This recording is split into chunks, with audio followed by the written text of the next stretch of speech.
পাঁচজন হিন্দুর মুন্ডু কেটে তার উপর নির্মাণ করা হয়েছে কালী মন্দির। আর তাই দেখতেই আজকে আমরা বাগেরহাট থেকে গিয়েছিলাম পিরোজপুরে। এছাড়াও এখানে রয়েছে এশিয়া মহাদেশের দ্বিতীয় বৃহত্তম শিবলিঙ্গ। সকালবেলা দুটি ছোট ভাইকে নিয়ে রওনা দিলাম পিরোজপুরের উদ্দেশ্যে। চলতে চলতে পৌঁছে গেলাম বনগ্রাম বাজারে। বাজার থেকে একটু সামনে গিয়ে একটা ছোট ভাইয়ের সাইকেলের সমস্যা দেখা দিল। তারপর আমরা চালাতে চালাতে চলে আসলাম মহেশপুরা বাজারে।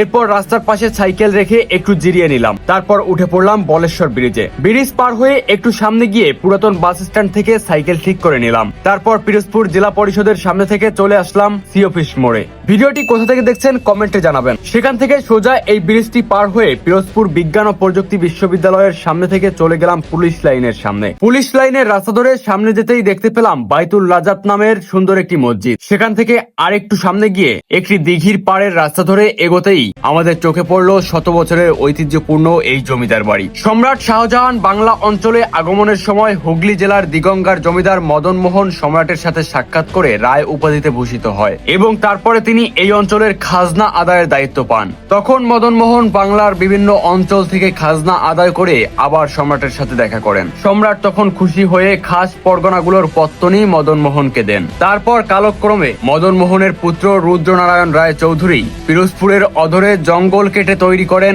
এই রাজবাড়ি। পিরোজপুর জেলা সদর থেকে প্রায় 3 কিলোমিটার দূরে এই রাজবাড়িতে নির্মাণ করা হয় রাজমহল, অতিথিশালা, নাট্যশালা সহ আরো অনেকগুলো মন্দির। তবে বর্তমানে এর মধ্যে 7টি ভাঙাচোরা ভবন টিকে আছে মাত্র। এখানকার কালী মন্দির নিয়ে রয়েছে আরেক কাহিনী। কথিত রয়েছে যে রাজা রুদ্রনারায়ণ রায় চৌধুরী তখনকার সময়ের 5 জন নিম্নবর্ণের হিন্দুর মুন্ডু কেটে নির্মাণ করেন এই কালী মন্দির। এই খবর যখন তৎকালীন ঢাকার সুবেদার শওকত খানের কানে পৌঁছায় তখন রাজা রুদ্রনারায়ণ রায় চৌধুরীকে মৃত্যুদণ্ড দেওয়া হয়, তাও আবার বাঘের খাঁচায় আটকে বাঘের আক্রমণে। কিন্তু রুদ্রনারায়ণ রায় চৌধুরী বাঘের খাঁচায় ঢুকেও বাঘকে হত্যা করেন। পরবর্তীতে শওকত খান রুদ্রনারায়ণ রায় চৌধুরীর মৃত্যুদণ্ড মওকুফ করেন। আর সেই অনুশোচনায় পড়ে রাজা রুদ্রনারায়ণ রায় চৌধুরী আর জমিদারিতে ফেরত না এসে সন্ন্যাস নেন। আর সেই থেকেই এভাবেই পড়ে আছে এই রাজবাড়ি। এছাড়াও এখানে যে শিবলিঙ্গটি রয়েছে এটি এশিয়া মহাদেশের দ্বিতীয় বৃহত্তম শিবলিঙ্গ। ভিডিওটি আপনাদের কাছে কেমন লেগেছে অবশ্যই কমেন্টে জানাবেন। নিয়মিত ভ্রমণ ভিত্তিক ভিডিও পেতে পেজটি ফলো করতে পারেন।